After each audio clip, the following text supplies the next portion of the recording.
I remember the sound before the pain. The glass cup slipped from my trembling fingers and shattered against the marble floor. Warm blood trickled from my nose, then my mouth. I looked up at my husband, Jared. "Did you poison my drink?" I whispered. He didn't panic. He didn't deny it. He didn't even blink. "Yes," he said calmly, "and what are you going to do about it?" My heart cracked louder than the glass. "Why?" I choked. He leaned closer. "I never loved you. I used you. Now I'm rich and you're in the way." The room began spinning. But then the door opened. Benita, my best friend. "What's taking her so long to die?" she asked, and kissed my husband. That kiss hurt more than the poison.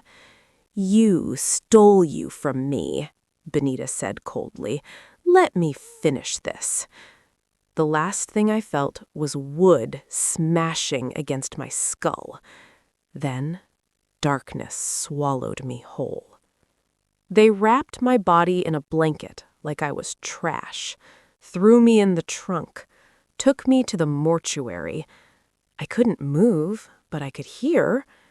"If she wakes up," Jared told the attendant while handing him cash, "kill her, harvest her intestines, sell them for ritual." My own husband, pricing my organs. For 2 days, I lay between death and breath. On the third day, I sneezed. That tiny sound changed everything. The mortuary attendant froze.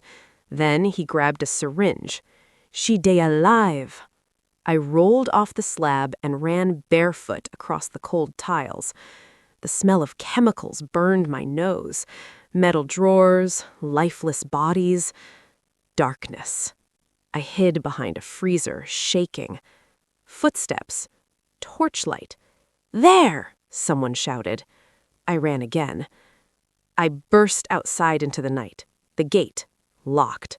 Behind me, "Release the dog!" A deep growl echoed. The dog charged, teeth flashing. I grabbed a stone and threw it. It hit, but it kept coming. I climbed the fence. The dog tore my cloth. I kicked it away and flipped over, landing hard on the other side. I didn't stop running, not when branches cut my skin, not when blood soaked my legs, not when my vision blurred. I ran until my body gave up and I collapsed. They caught me, dragged me like a corpse. "You want spoil market?" one of them shouted. They beat me, kicked me, dragged me back toward the mortuary. I stopped fighting. I waited for death. Then gunshots. One attendant dropped instantly. The other ran. Boots approached. Flashlights. Police. Someone had reported suspicious activity at the mortuary. And that night, death rejected me. The hospital became my hiding place. I told the police everything about Jared, about Benita, about the organ deals. They didn't believe me at first until they investigated and found bodies, missing organs, records erased, my death certificate already signed by my husband. He had told my family I was gone. Burial plans had started. Imagine their shock when police showed up with me alive. But I wasn't done. No, I wanted him to see me alive. Jared and Benita were planning their wedding.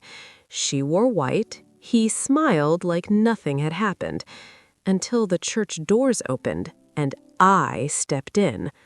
Gasps filled the room. Benita dropped her bouquet. Jared turned pale. "You're dead," he whispered. I smiled. Wrong. Police officers walked in behind me, handcuffs ready. The mortuary attendant who survived confessed everything. Organ trafficking, attempted murder, conspiracy. Jared fell to his knees, begging. The same man who spat on me. Begging. I leaned down close to his ear. You asked what I would do about it. He trembled. I came back. They were arrested that day, charged, exposed, ruined.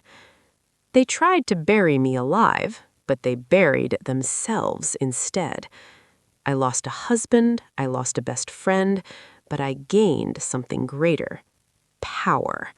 And the knowledge that sometimes the dead don't stay dead.